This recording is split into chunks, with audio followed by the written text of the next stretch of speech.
రే లారే లారే లారే లారే లారే లారే రే లారే రే లారే రే లారే లారే రే లారే రే లారే. లాషనందిత cantonment road ప్రమాదంలో మరణించిన BRS MLA cantonment seat దాంతో ఖాళీ అయిన సంగతి తెలిసిందే. సాధారణ ఎమ్మెల్యే ఎన్నికల్లో లాషనందితకు పోటీగా కాంగ్రెస్ పార్టీ ప్రజానాయకుడు గద్దర్ కుమార్తె వెన్నెలను బరిలో దింపిన సంగతి కూడా తెలిసిందే. ఆర్థికంగా బలపడని గద్దర్ కుటుంబం, తెలంగాణ ప్రజల, గద్దర్ అభిమానుల, మాజీ నక్సలైట్ కార్యకర్తల మరియు కుల ప్రజా సంఘాల సహకారంతో పోటీకి దిగిన వెన్నెల ఆనాటి బీఆర్ఎస్ ప్రభుత్వం అధికారంలో ఉండడం వల్ల అనేక ఆటుపోట్ల మధ్య ఎన్నికల్లో ఈదుకుంటూ చివరికి ఓటమి పాలయ్యింది వెన్నెల. లాషనందిత బీఆర్ఎస్ నుండి గెలుపొందారు.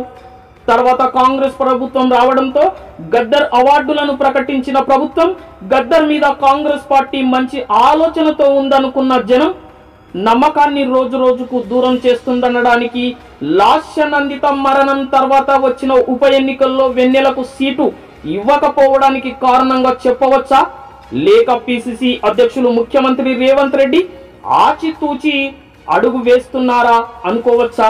ఒకనాడు లిక్కర్ పార్టీ నెక్కర్ పార్టీలతో జాగ్రత్త అని గద్దరన్న సలహాలు సూచనలు చేశాడని ముఖ్యమంత్రి రేవంత్ రెడ్డి అనేక సభలలో సమావేశాలలో గద్దరన్నను గుర్తు చేసిన సందర్భం మనం విన్నాం, చూశాం. రాజకీయ సలహాలు సూచనల కోసం గద్దరన్న ఇంటికి వెళ్ళేవాడినని, గద్దరన్నతో మాట్లాడినప్పుడు 1000 ఏనుగుల బలం వచ్చేదని ముఖ్యమంత్రి రేవంత్ రెడ్డి చాలాసార్లు గుర్తు చేసిన సందర్భం మనం విన్నాం, చూశాం. అలాంటిది గద్దర్ కుటుంబానికి కంటోన్మెంట్ సీటు ఇవ్వలేదు.